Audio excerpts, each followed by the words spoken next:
going on. On election day when you go there, you know, everybody asks about money. Look here, all some people right there say in our room now, I go want money if you vote this everything. Time come now.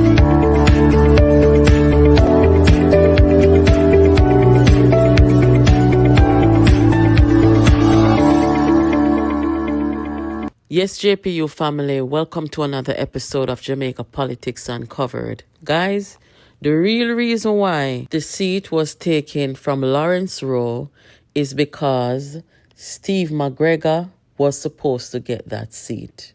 It is very simple. The party, however, was not upfront and honest with Lawrence Rowe that he would not be in that seat going into the election. It has long been rumored up to last year that Steve McGregor would be going to Central Kingston. That's what's been on the ground being said. You understand? So the time is now. We're going into an election. The time is now. And Lawrence Rowe had to vacate the seat. Very simple. But they couldn't just tell him that.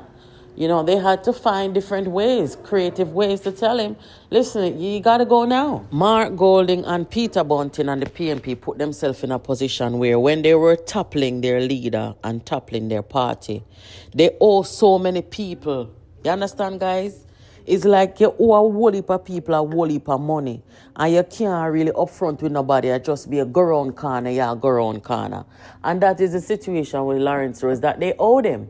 And they had to pay him. You understand? And I think it is so wrong for them to be doing things the way that they're doing it when all they had to do is be upfront. Why are they being so secretive about, you know, allowing Mr. McGregor to run in at the seat and them something there? They don't need to be secretive about that. Just tell the truth. Just tell the truth. Say, listen, you don't want to get him on the seat from when? But you just never tell Lawrence Rowe because you know who him, you don't want to keep him content, so you just nobody say nothing to him. They are now denying the bartering and the whole $15 million allegations, the hush money. But how can we not believe Lawrence Rowe when you guys, that's all you ever do? Remember when you wanted the party from Peter Phillips, you all promised the PNP workers $15 million. Bunting did it and Golding did it. That is your hallmark. So what Lawrence Rowe is saying, everybody believes him. The other story this morning, of course, is the $15 million PNP hush money scandal. Yeah, the hush money scandal that the People's National Party is facing this morning. When I read the letter of January 10, 2025, to Comrade Lawrence Rowe from the president of the People's National Party, Mark Golding, I was frankly astounded.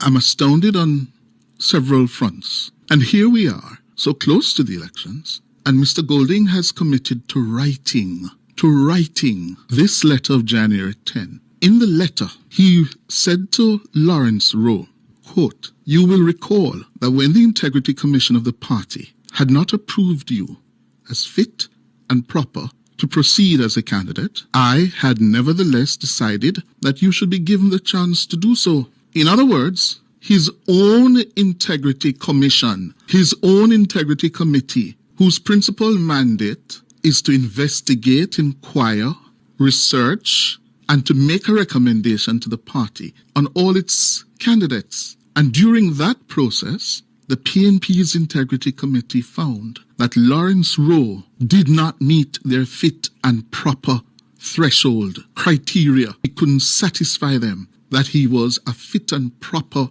person to be nominated to be a parliamentary candidate for the 87-year-old party or 80-odd-year-old party. He didn't make the cut, and according to Mr. Golding's letter, fit and proper reasons. But then, Mr. Golding, in a stunning line, "Nevertheless, I decided that you should be given the chance to do so. However, the deplorable condition in which you have left the constituency office after removing your installed windows and doors, together with your stated insistence that you will leave the party if you are not the candidate, make me realize that the Integrity Committee were right." And then he goes on.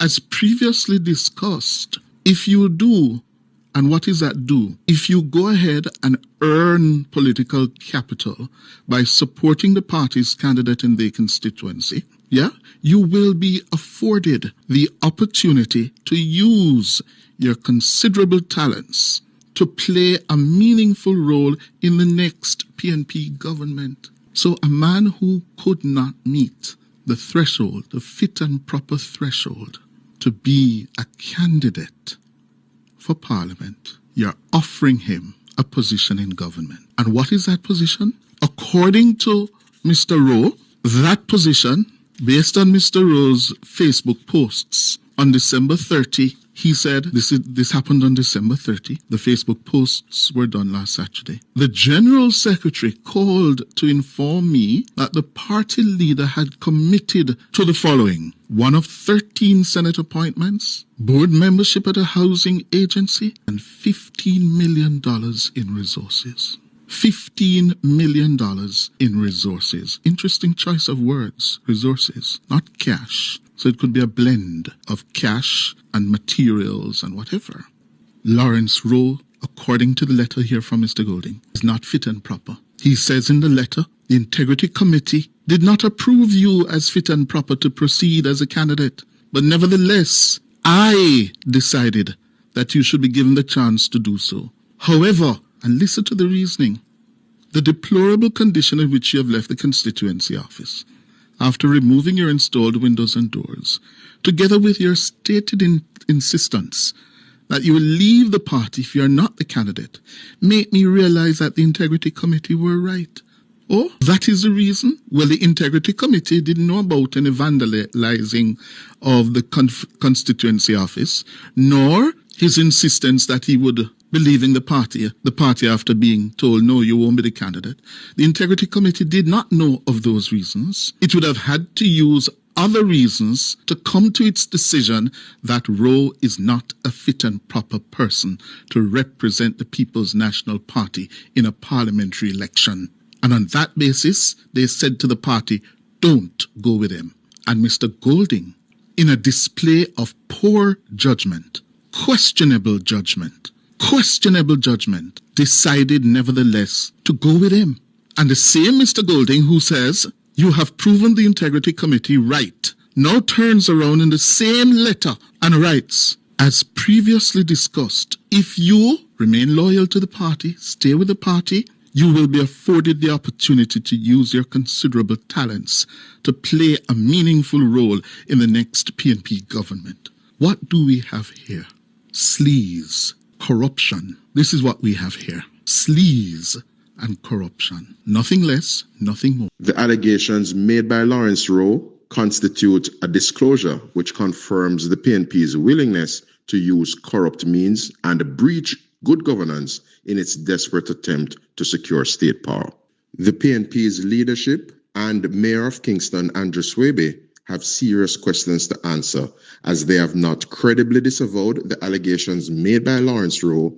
Notwithstanding any attempt to refute the allegations made by Lawrence Rowe, the Jamaican people would be hard-pressed to derive any assurance that the absence of any further pushback from Lawrence Rowe has not been brought about by his silence being bought. In these circumstances, the PNP is in an invidious and untenable position, as the kind of horse trading that is being alleged by Lawrence Rowe in the fizzled negotiation of his exit present an egregious and disturbing proposition of state capture. Opposition leader Mark Golding is on record indicating his intention to form government with a top-and-iris set of people around him.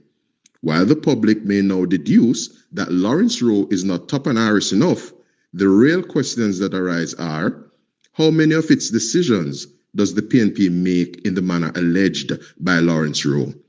Is the KSAMC being used to advance the partisan political interests of PNP caretakers rather than serving the people of the municipality?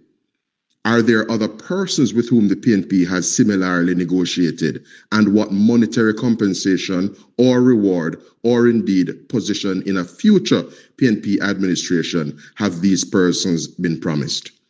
Jamaica is not a banana republic and should never have its best interests undermined by the alleged machinations of a political party that is desperate for state power. This Lawrence Rowe saga is yet another reason as to why the Jamaican people should reject the PNP-led Mark Golding and ensure that opposition leader Mark Golding comes nowhere near the reins of government in this country. And I pray against disgrace. I pray against disappointment. I pray against failure.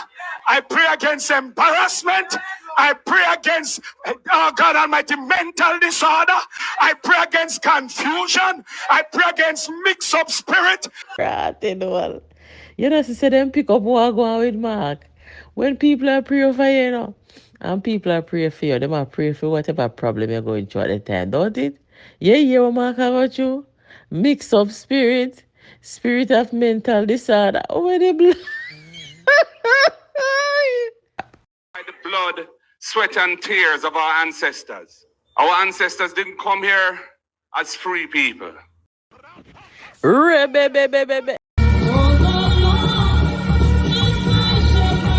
God, take no more of this.